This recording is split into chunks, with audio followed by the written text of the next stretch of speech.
This is the Collector Car Podcast, the home for the auto enthusiast. Join Greg Stanley as he applies over 25 years of insights and analytical experience to the collector car market. He will interview the experts and throw in some fun stuff as well. Happy Thanksgiving, everyone. This is Greg Stanley with the Collector Car Podcast. I hope everyone's having a great time with family and friends and stuffing your face with some wonderful turkey or ham and stuffing and mashed potatoes and gravy and cranberries in a, in a can, shaped like a can, and some that are not shaped like a can. So, anyways, hope everyone's having a great day. Thanks for joining me on this wonderful holiday. Today I'm going to go over some market trends for Mercedes-Benz. This is a little bit different. This isn't a deep dive like I did on the Fox Body Mustangs. I will do one of those in the future. This is a little bit more of a response or a follow-up to Pierre Hagerty's episode a few weeks ago, the Mercedes expert. So if you haven't listened to his interview, please do. Part of that interview was reviewing some of the market trends and some of the Mercedes that he would recommend you look at buying now. And that was really fascinating for me. And I'm not a Mercedes expert. I don't pretend to be a Mercedes expert, but I do know data. I do know analytics. So I've been digging into some of the data. I wanted to kind of capture some of the items, some of the cars that he mentioned specifically, and see how they've done in the marketplace. So I'm going to do two little things here, actually three. I'm going to use Sports Car Market's Platinum Database. Thank you for the sponsorship, folks at Sports Car Market. I'm going to kind of talk about how Mercedes have fared over the last few decades, believe it or not. This is a broad look at Mercedes. This isn't, like I said, a deep dive to very specific models. And I'm going to look at the average price by decade, and then I'm going to look at the average auction price percent change by decade where the data is available. Some interesting trends going on there. And then I'm going to look at the Hagerty 3-year appreciation or depreciation on some of the iconic cars that we think of when we think of Mercedes-Benz. So let me start with the sports car market data from the Platinum Database. So the first thing I'm going to do is talk about the average auction price by decade for Mercedes-Benz. So this is all Mercedes that have ever sold at auction in the database. So it should be a pretty good number. Most of them have anywhere from 700 data points to a few thousand data points per decade. And it's interesting because you can see by year kind of what is driving those. So there wasn't enough data really for 1900s or the 1910s. So in 1920, the average auction price for a Mercedes-Benz was $703,000. So this is obviously driven by a lot of the SSKs, the 500Ks, some of the big dollar Mercedes that trade in the multi-million dollar range. And I'll have charts and graphs of all of this information at thecollectorcarpodcast.com. In my blog. I'll probably have a little YouTube video, if you're more of a visual person as well, on the YouTube channel. For the 1930s, the average price was actually higher, $717,000.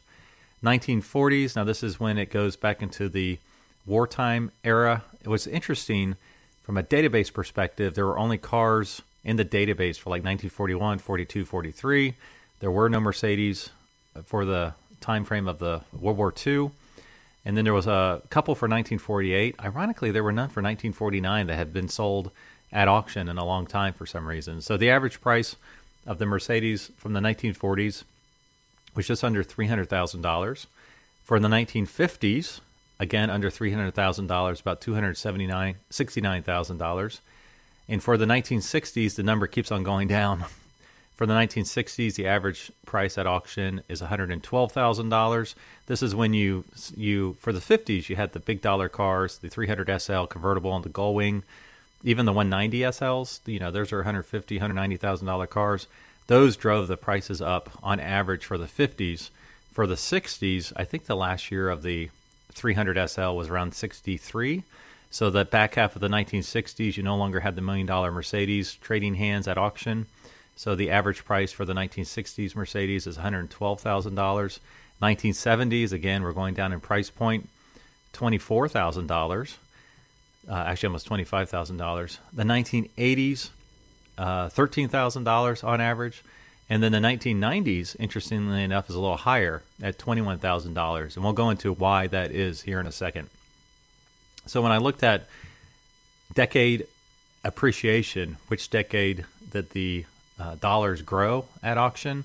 There wasn't data available for every decade, but I will highlight a few here. So for the 1930s, the average price at auction for Mercedes has actually gone down 4%. For the 1950s, there wasn't enough data for the 1940s. For the 1950s, increased dramatically, 259%. That was pretty interesting because overall, the 300 SLs have started to depreciate a little bit, which you'll see here in a moment. But some of the other mid-tier cars they've gone up. In the 1960s, it's appreciated 194%. And 1970s, it's gone up 21%. 1980s, 72% increase. So they see a lot of folks going to the 1980s cars, more of a nostalgia trip. And then the 1990s, this one's skewed by a couple cars. It's gone up 400%. And what has skewed the 1990s is we had 2 or 3 of the 1998 CLK Mercedes GTR race cars sell for like $8 million. And those had gone up tremendously from the previous sale of $1.5 or $2 million. They went up to like $6 and $7 million. So that huge increase on just a few cars drove the entire increase for the entire decade. Now, when we're looking at specific models and years, these are the Mercedes we know and love. I'm going to start from the bottom, the ones that have depreciated the most, to the top, the ones who have appreciated the most, have gone up in value the most. So ironically, the one who has depreciated the most is a 1986 560 SL, which is a great car. I almost bought one recently. That's the W107 Mercedes. That's gone down over 30% in the last 3 years. Today it's worth about $54,900. 3 years ago, it was almost $72,000, so a big hit on that car. The second one on our list is the 1971 280 SL, the W113. This one has gone down 30.4% as well, which is surprising. It's gone from $182,500 to $140,000. That's a gorgeous car. So I don't know if it's an oversaturation, too many cars on the market. That's the last of the hand-built Mercedes. So still a wonderful, fantastic car. The next one is the W107, the 1980 450 SL. A lot of these are SLs so far. That one went down 26.3%, average of 37.5 down to 29.7. The next one, continuing the trend, the 1955 190 SL, the W121, that went down 17.5%, went from 208 on average to $177,000. The next one, we're going to change it a little bit, is the 1971 280 SE 3.5 Cabriolet, one of my favorite cars. That's the W198, went down 9.7%. I'm sorry, that went down 12.3%. So they said this one was, 3 years ago, was $467,000, and now it's $416,000. The next one, down almost 10%, is the one we talked about before. It's the 1955 Gullwing, the 300 SL, the W198, down 9.7. It was at 1.7 million, and now it's 1.55. And then we're getting close to breaking even here. Actually, this one's the first one that's actually positive. This is the W126 1979 420 SEL, pretty rare car. It's up 3.3%. And again, these are cars that Pierre mentioned in his podcast from a few weeks ago. The average there went from 65,000 to 67.2. And now we start getting into some of the bigger gains. W123 1981 300 CD Turbo Coupe, 21.3%. It went from $18,250 to $23,200. So smaller base on these cars, so they have appreciated more from a percentage perspective, but from an actual dollar amount, it's a few $4,000 or $5,000. One of the cars, it might have been the 81 he was referencing. I'm sorry, no, there's a station wagon later I want to reference. The W111, it's a 1971 300 SEL 6.3, one of my favorite cars. Went up 25.7% on average from $71,000 to $95,600. And again, going up even more, 26.1%. The W114 115, the 1974 280C, went from 19 grand to 25.7. Up 27.8%, the 1964 220B Fintail. Again, another one Pierre mentioned, the W111. It went from a very low base of $10,250 to $14,200. Up 31.3% is the 1988 300E. The W124 went from 11 grand to 16 grand. And this is the one, station wagon, 1978 300 TD W123 went up from 22.4 to 38.2. So a lot of folks want that station wagon, up 41.4%. And we have two more left, two more that have really increased in value over the last 3 years. The 1988 560 SEL W124 went up 72.8%.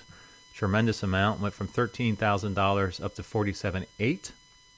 And our number one winner is the up 79.5%. The 19, I feel like I should have a drum roll right here. The 19, let's see if I can read this, 1986 560 SEC W126 went from $15,200 to $74,200. So that was the big winner from an appreciation standpoint over the last 3 years. So I hope you enjoyed this podcast. It's kind of short and sweet. It's a holiday week, so I don't want to spend too much time away from family, but I thought it would be fun to get this information out. As I said, a follow-up to Pierre's wonderful podcast from a few weeks ago. I will go more in depth, but bounce me back. Let me know what you want to hear, what information you would like me to review. If there's particular cars you wanted me to review as well, I don't mind digging into the data. So thanks again. Hope you all had a happy Thanksgiving. Thanks for listening to the Collector Car Podcast. Don't forget to give us a nice rating on iTunes and be sure to follow us on Instagram and everywhere else at the Collector Car Podcast.